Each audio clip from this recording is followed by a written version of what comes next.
ఈ ఏజ్ లో కనుక పుచ్చుపళ్ళు ఉన్నాయంటే ఫ్యూచర్ లో చాలా కష్టం. Hi, this is doctor Gautami Gummadi, certified Invisalign orthodontist at signature smiles dental clinic, Lakshmipuram, Guntur. మన అమ్మమ్మ నానమ్మ జనరేషన్ లో ఎప్పుడైనా పుచ్చుపళ్ళ గురించి బాధపడటం కానీ భయపడటం కానీ విన్నారా? ఒకవేళ బాధపడినా ఏ ఏజ్ లో బాధపడ్డారు? కానీ ఇప్పుడు చూస్తుంటే 4-5 ఏళ్ల పిల్లల్లో కూడా ఎంతో పుచ్చుపళ్ళు, ఎన్నో డెంటల్ ప్రాబ్లమ్స్ చూస్తున్నాం. ఇవి ఎందుకంటారు?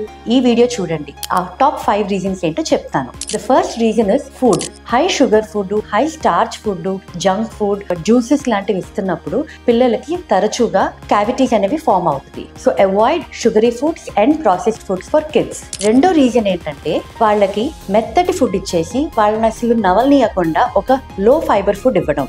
హై ఫైబర్ ఫుడ్ ఇస్తే పిల్లలు నవిలి వాళ్ళ దవడలు కూడా బాగా మెచ్యూర్ అవుతాయి. సో హై ఫైబర్ ఫుడ్ ఇవ్వడం చాలా ఇంపార్టెంట్ పిల్లలకి. మూడో రీజన్ ఒక ఫ్లోరిడేటెడ్ టూత్ పేస్ట్ వాడటం. చాలా మంది పిల్లలే కదా ఏ ఉంది అని చెప్పి ఏది పడితే అది వాడతారు. అలా కాకుండా ఒక ఫ్లోరిడేటెడ్ టూత్ పేస్ట్ కనుక వాడితే పిల్లలకి క్యావిటీస్ రాకుండా మనం ఆపచ్చు. అండ్ నాలుగో రీజన్ ఏంటంటే చిన్న పిల్లలే కదా అని చెప్పి మనం వదిలేకుండా వాళ్ళు బ్రష్ చేస్తున్నంత సేపు మనం కూడా అక్కడే నుంచొని వాళ్ళు ఎలా బ్రష్ చేస్తున్నారు, మొత్తం పోయిందా లేదా అని చూసుకుంటే ఇంకా బెటర్ రిజల్ట్స్ వస్తాయి. And most important fifth reason ఏంటంటే ఏది తిన్నా కూడా తిన్న వెంటనే నోరు పుక్కిలించడం అనేది మీ పిల్లలకి అలవాటుగా నేర్పండి. అప్పుడు ఏంటంటే మనం వాళ్ళ పక్కన లేకపోయినా వాళ్ళు ఏం తిన్నా కూడా నోరు పుక్కిలించినప్పుడు ఫుడ్ అనేది దాంట్లో అతుక్కోకుండా నీట్ గా వాష్ అయిపోతుంది. పిల్లలున్న ప్రతి పేరెంట్ కి ఈ వీడియో తప్పకుండా షేర్ చేయండి.